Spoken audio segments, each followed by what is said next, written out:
ಸನ್ಮಾನ್ಯ ಉಪಮುಖ್ಯಮಂತ್ರಿಗಳಾದ D K Shivakumar ಅವರನ್ನು ನಾವು ಇವತ್ತು ಭೇಟಿಯಾಗಿದ್ದೀವಿ. ಅತಿ ಹಿಂದುಳಿದ ಮಠಾಧೀಶ್ವರ ಮಹಾಸಭೆ ವತಿಯಿಂದ ಸನ್ಮಾನ್ಯ ಡಿ ಕೆ ಶಿವಕುಮಾರ್ ಅವರನ್ನು ಮುಖ್ಯಮಂತ್ರಿಯಾಗಿ ಮಾಡಬೇಕು ಅಂತಕ್ಕಂಥದ್ದು ಕಳೆದ 6 ತಿಂಗಳಾಗಿ ನಾವು ನಿರಂತರವಾಗಿ ಮಾತಾಡಿಕೊಂಡು ಬರ್ತಾ ಇದ್ದೀವಿ. ಈ ವಿಷಯದಲ್ಲಿ ಹೈಕಮಾಂಡ್ ಒಂದು ಸ್ಟ್ರಾಂಗ್ ಡಿಸಿಷನ್ ತೆಗೆದುಕೊಳ್ಳಬೇಕಿತ್ತು.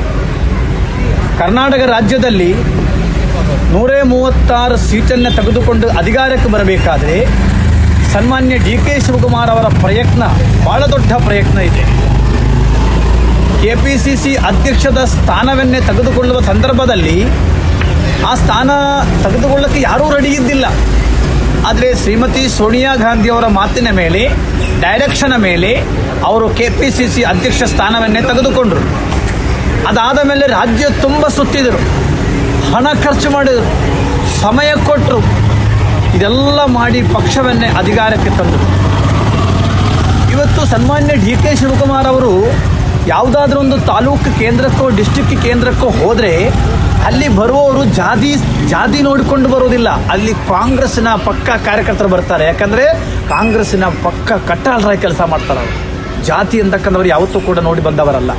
ಆದರೆ ಇವತ್ತಿನ ವ್ಯವಸ್ಥೆಯಲ್ಲಿ ಕಾಂಗ್ರೆಸ್ ಹೈಕಮಾಂಡ್ ಏನು ಮಾತು ಕೊಟ್ಟಿದ್ದೀರಿ ಸನ್ಮಾನ್ಯ ಡಿ ಕೆ ಶಿವಕುಮಾರ್ ಅವರಿಗೆ, ಅದು ಕೂಡಲೇ ಈಡೇರಿಸಬೇಕಾಗುತ್ತೆ.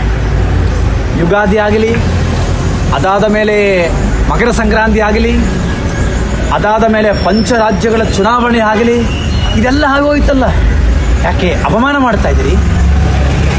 ಡಿ ಕೆ ಶಿವಕುಮಾರ್ ಅವರಿಗೆ ಅಪಮಾನ ಮಾಡುವ ಮೂಲಕ ಒಕ್ಕಲಿಗ ಸಮುದಾಯಕ್ಕೂ ಕೂಡ ಅಪಮಾನ ಮಾಡ್ತಾ ಇದ್ದೀರಿ. ಇದು ಸರಿಯಾದ ಪದ್ಧತಿ ಅಲ್ಲ. ಕಾಂಗ್ರೆಸ್ ರಾಜ್ಯದಲ್ಲಿ ಉಳಿಬೇಕಾದ್ರೆ ಇವತ್ತು ಡಿ ಕೆ ಶಿವಕುಮಾರ್ ಅವರು ರಾಜ್ಯಕ್ಕೆ ಸೀಮಿತವಾಗಿರತಕ್ಕಂಥ ಒಂದು ಲೀಡರ್ ಅಲ್ಲ.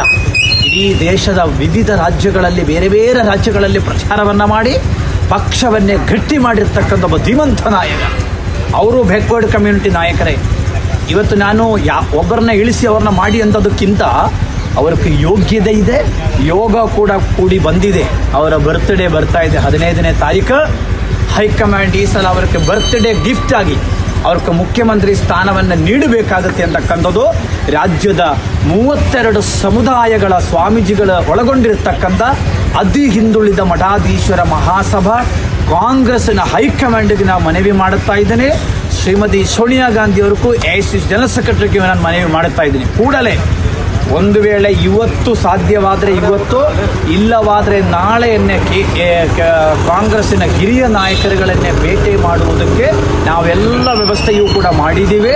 KC ವೇಣುಗೋಪಾಲ್ ಅವರನ್ನ ಕಾಂಗ್ರೆಸ್ ಕೇರಳದಲ್ಲಿ ಭೇಟಿ ಆಗ್ತೇನೆ, ಅನಂತರ ಉಳಿದ ಡೆಲ್ಲಿಯಲ್ಲಿಯೂ ಕೂಡ ನಾವು ಭೇಟಿ ಆಗ್ತೀವಿ. ಒಂದು ವೇಳೆ ಕಾಂಗ್ರೆಸ್ ಹೈಕಮಾಂಡ್ ಅವರಿಗೆ ಅವರಿಗೆ ನ್ಯಾಯವನ್ನೇ ಒದಗಿಸಲಿಲ್ಲ ಅಂದರೆ ನಾನು ಹೇಳುವುದು ಸನ್ಮಾನ್ಯ ಡಿ ಕೆ ಶಿವಕುಮಾರ್ ಅವರೇ ತಾವು ಕಠೋರ ನಿಲುವನ್ನೇ ತೆಗೆದುಕೊಳ್ಳಬೇಕಾಗುತ್ತೆ. ಸ್ವಾಭಿಮಾನವನ್ನು ಎಲ್ಲಿಯೂ ಕೂಡ ಒತ್ತಿಡುವ ಅವಶ್ಯಕತೆಯನ್ನು ಇಲ್ಲ. ಪಕ್ಷ ಇರಬೇಕು, ಒಂದು ಡಿಸಿಪ್ಲಿನ್ ಒಳಗಡೆ ಇರಬೇಕು ಅಂತ ಹೇಳಿಕೊಂಡು ಅವರು ಇವತ್ತು ಸೈಲೆಂಟ್ ಆಗಿದ್ದಾರೆ. ಆದರೆ ಅವ್ರ ಮೇಲೆ ಇರ್ತಕ್ಕಂಥ ಅಭಿಮಾನ ಇರುವವರು, ಪಕ್ಷದಲ್ಲಿರ್ತಕ್ಕಂಥ ಸಾಮಾನ್ಯ ಕಾರ್ಯಕರ್ತನೂ ಕೂಡ ಹೇಳುತ್ತಾರೆ. ಇವತ್ತು ಯಾರ ಅಧಿಕಾರವನ್ನೇ ಅನುಭವಿಸ್ತಾ ಇದ್ದಾರಲ್ಲ, ಕಳೆದ 8 ವರ್ಷವಾಗಿ ನಿರಂತರ ಅವರು ಅನುಭವಿಸ್ತಾ ಇದ್ದಾರೆ. ಅದಕ್ಕೋಸ್ಕರ ನಾವು ಅತಿ ಹಿಂದುಳಿದ ಮಠಾಧೀಶ್ವರ ಮಹಾಸಭಾದಿಂದ ಮೇ 5ನೇ ತಾರೀಕು ಪೂಜ್ಯ ದೊಡ್ಡೇಂದ್ರ ಮಹಾಸ್ವಾಮೀಜಿಗಳ ನೇತೃತ್ವದಲ್ಲಿ, ವಿಶ್ವಕರ್ಮ ಸಮುದಾಯದ ಸ್ವಾಮೀಜಿಗಳ ನೇತೃತ್ವದಲ್ಲಿ ಗುಲ್ಬರ್ಗದಲ್ಲಿ ಅಲ್ಲಿ ಗುಬ್ಬಿ ಕಾಲೋನಿಯ ಅಂಬಾಭವಾನಿ ಗುಡಿಯಲ್ಲಿ ಒಂದು ಬಹಳ ದೊಡ್ಡ ಚಂಡಿಕಾ ಹೋಮವನ್ನೇ ಮಾಡ್ತಾ ಇದ್ದೀವಿ. ಅದು ಡಿ ಕೆ ಶಿವಕುಮಾರ್ ಅವರು ಮುಖ್ಯಮಂತ್ರಿ ಆಗಬೇಕು, ಅವರ ಸ್ಥಾನಕ್ಕೆ ಕೂಡಿಸಬೇಕು ಅಂತ ಹೇಳಿಕೊಟ್ಟು ಸಂಕಲ್ಪವನ್ನು ಮಾಡಿ ರಾಜ್ಯದ ಅತಿ ಹಿಂದುಳಿದ ಮಠಾಧೀಶ ಒಟ್ಟಿಗೆ ಸೇರಿಕೊಂಡು ಈ ಹೋಮವನ್ನೇ ಮಾಡೋದಕ್ಕೂ ಕೂಡ ನಾವು ನಿರ್ಣಯ ಮಾಡಿದ್ದೀವಿ. ಮತ್ತು ಉಳಿದ ವಿಷಯಗಳೆಲ್ಲ ನಾವು ಮಾನ್ಯ ಉಪಮುಖ್ಯಮಂತ್ರಿಗಳ ಜೊತೆ ಮಾತನಾಡಿದ್ದೇನೆ. ಹಾಗಾಗಿ ಈ ವಿಷಯದಲ್ಲಿ, ಯಾಕಂದರೆ ಒಬ್ಬ ವ್ಯಕ್ತಿ ಎಷ್ಟೊಂದು ಅಪಮಾನ ಸಲ್ಲಿಸಬೇಕಾಗುತ್ತೆ, ಎಷ್ಟೊಂದು ಕಾಯಬೇಕಾಗುತ್ತೆ, ಇದು ಸರಿಯಾದ ಪದ್ಧತಿ ಅಲ್ಲ ಅಂತಕ್ಕಂಥದ್ದು. ಮತ್ತು ಮಾನ್ಯ ಮುಖ್ಯಮಂತ್ರಿಗಳು ಸಿದ್ದರಾಮಯ್ಯನವರು ಕೂಡ ನಾವು ಅವರನ್ನೇ ಕರೆದು, ಆಯ್ತಪ್ಪ ನನ್ನದು ಇಷ್ಟ ಆಯ್ತು ನೀವು ಮಾಡಿಕೊಳ್ಳಿ ಬಿಟ್ಟು ಕೊಟ್ಟರೆ ಮಾನ್ಯ ಮುಖ್ಯಮಂತ್ರಿಗಳಿಗೆ ಇನ್ನೊಂದು ಭಾಳ ಎತ್ತರಕ್ಕೆ ಹೋಗುವಂಥ ಮಾನ್ಯ ಸಿದ್ದರಾಮಯ್ಯನವರು ಯಾಕೆ ಅದು ಕಾಣುತ್ತಾ ಇಲ್ಲ. ಹಾಗಾಗಿ ನಾವೊಂದು ಕೂಡ ಹಿಂದೆ ಸರಿಯುವುದಿಲ್ಲ.